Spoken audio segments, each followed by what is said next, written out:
नमस्कार, live cities के night bulletin दिन भर बिहार में आपका स्वागत है। खबरों की शुरुआत करेंगे, लेकिन उससे पहले एक नजर डालते हैं आज की सुर्खियों पर।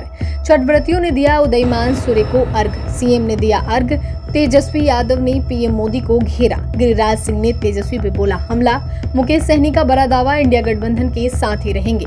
तेजस्वी के सवाल पर भाजपा सांसद ने दिया जवाब। पीके बोले बिहार के अपराधी हमें नहीं जानते, डरने वाले नहीं। एशियाई विमेंस हॉकी टूर्नामेंट के लिए मलेशिया टीम बिहार पहुंची। छठ के दौरान छपरा में नाव हादसा, 10 लड़के नदी में बहे। पटना में 2 लोगों की संदिग्ध मौत। छठ पूजा के समापन होते ही रेलवे ने कई स्पेशल ट्रेनों का किया संचालन। अब खबरें विस्तार से। राजधानी पटना सहित पूरे बिहार में छठ व्रतियों ने उदयमान सूर्य को अर्घ दिया। राजधानी पटना में दानापुर से लेकर दीदारगंज तक 109 छठ घाट पर लाखों की संख्या में लोग उदयमान सूर्य की आराधना में पहुंचे थे। छठ महापर्व पर भीड़ को देखते हुए प्रशासन की तरफ से सभी घाटों पर सुरक्षा के व्यापक इंतजाम किए गए थे। वहीं पटना स्थित मुख्यमंत्री आवास में भी छठ पूजा की गई। एक अनेक मार्ग स्थित आवास में सीएम नीतीश कुमार ने अपने परिवार के सदस्यों के साथ सुबह का अर्घ दिया। मुख्यमंत्री अपने बड़े भाई और बेटे निशांत के साथ मौजूद रहे।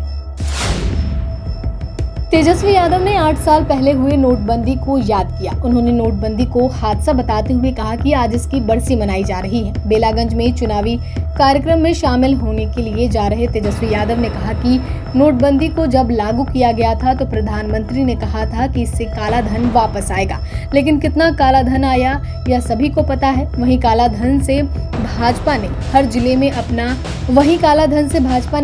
में अपना 5 स्टार कार्यालय जरूर बना लिया। उन्होंने कहा कि उस समय के भाजपा के लोगों ने कहा था कि इससे भ्रष्टाचार खत्म हो जाएगा, लेकिन भ्रष्टाचार खत्म हुआ क्या? आज भ्रष्टाचार चरम पर है, इसलिए भाजपा के लोगों को माफी मांगनी चाहिए।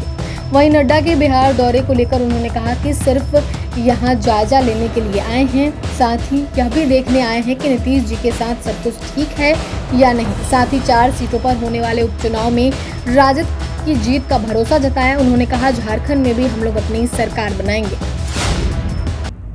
जम्मू कश्मीर में 370 हटाए जाने मामले पर हो रहे हमले पर उन्होंने कहा राहुल गांधी जिम्मेदार है। उन्होंने कहा कि किसी की हिम्मत नहीं है कि 370 को हटा ले। केंद्रीय मंत्री गिरिराज सिंह ने तेजस्वी यादव पर बड़ा हमला बोला है। उन्होंने कहा है कि भाजपा के राष्ट्रीय अध्यक्ष जेपी नड्डा को अर्घ देने से रोकना चाह रहे हैं। तेजस्वी यादव जेपी नड्डा जिसे बात नहीं करते, इस मामले पर हमसे बात करें। तेजस्वी यादव आतंक नहीं फैलाएं। वीआईपी सुप्रीमो मुकेश सहनी ने कहा कि हम किसी भी गठबंधन में नहीं जा रहे हैं और न ही जाएंगे। हम मजबूती से इंडिया गठबंधन के साथ हैं और रहेंगे। उन्होंने कहा कि मैं उपचुनाव में प्रचार करने जा रहा हूं और इंडिया गठबंधन की जीत होगी। उन्होंने कहा कि मैं झारखंड भी जाऊंगा, वहां भी इंडिया गठबंधन के लिए प्रचार करूंगा। उन्होंने कहा कि तेजस्वी यादव ने सही सवाल उठाया है कि विशेष राज्य का दर्जा भाजपा के नेताओं को जो सत्ता में है वह बिहार को दिलाना चाहिए। उन्होंने कहा कि क्या यह बिहार की जनता के लिए ठीक नहीं है। उन्होंने कहा कि तेजस्वी यादव अपने लिए विशेष राज्य का दर्जा मांग रहे हैं, क्या बीजेपी को बताना चाहिए। निश्चित तौर पर बिहार के मुख्यमंत्री अभी चुप रह चुकी भाजपा के साथ हैं। उन्होंने ही सबसे पहले विशेष राज्य से आज के दर्जे को लेकर धरना प्रदर्शन करवाया था, लेकिन आज वह बीजेपी के साथ है, चुप है। मांझी की बहू के काफिले पर हमले पर होने पर उन्होंने कहा कि उनकी सरकार है, हिम्मत है तो पूरे मामले की जांच करा लेते। भाजपा सांसद राजीव प्रताप रूडी ने तेजस्वी यादव पर जमकर हमला बोला। उन्होंने कहा कि निश्चित तौर पर मानेंगे, क्योंकि बड़ा नोट मिलता था तो उनको सहूलियत होता था, नोट से तो उनको प्यार है, इसलिए वह आज यह काम कर रहे हैं। वहीं तेजस्वी यादव के दावे पर उन्होंने कहा कि हम दावा नहीं करते हैं, हम करके दिखाते हैं। हरियाणा में भी हमने किया, झारखंड में भी करेंगे और बिहार में भी उपचुनाव में हम लोग जीतेंगे। साथ ही विशेष दर्जे पर तेजस्वी की मांग पर कहा कि हमें इन लोगों से पहले विशेष जांच के दर्जे की परिभाषा समझ लेनी चाहिए। बिहार के तरारी विधानसभा में जनसुराज पार्टी का पोस्टर फाड़े जाने के सवाल पर प्रशांत किशोर ने कहा कि बिहार के अपराधी प्रशांत किशोर को नहीं जानते। मैं डरने वाला नहीं हूँ, बिना सिपाही के चलता हूँ। ऐसे सैकड़ों अपराधियों को उल्टा टांग देंगे, पता भी नहीं चलेगा। बिहार में अगर कोई मुखिया जीतता है तो 4 गनमैन लेकर चलता है, लेकिन पिछले 2 साल से मैं पैदल चल रहा हूँ, एक भी सिपाही नहीं है। राजगीर में आयोजित होने वाले एशियाई विमेन क्रिकेट टूर्नामेंट के लिए मलेशिया की टीम पटना पहुंच गई है। पटना एयरपोर्ट पर इनका भव्य स्वागत किया गया। टीम के मैनेजर ने बताया कि मैं बहुत खुश हूं बिहार आकर और मैं पूरी कोशिश करूंगा कि मैं और हमारी टीम टूर्नामेंट जीते। पटना एयरपोर्ट पर कड़ी सुरक्षा के बीच उन्हें राजगीर ले जाया गया। छपरा में बड़ा हादसा हुआ है। यह घटना छपरा जिले के तरैया प्रखंड के पंचभीरा गांव में हुई, जहां पर छठ पूजा के दौरान एक छोटे से नाव पर 8 से 10 लड़के सवार थे। अचानक नाव पर दोनों तरफ से पानी भरने लगा और नाव तालाब में पलट गई, जिसमें 10 लड़के डूब गए। वहीं स्थानीय लोगों के द्वारा लगभग 8 लड़कों को रेस्क्यू कर लिया गया, जबकि 2 लड़कों की डूबने से मौत हो गई।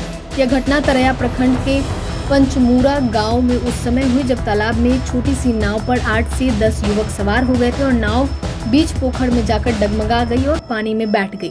घटना के बाद वहां पर अफरा तफरी का माहौल कायम हो गया और घटना की सूचना पाकर स्थानीय तरैया थाना की पुलिस घटनास्थल पर पहुंची, लेकिन इस बीच लोगों में काफी आक्रोश दिखा। आक्रोशित लोग मृतक के परिजनों के लिए मुआवजा की मांग कर रहे हैं।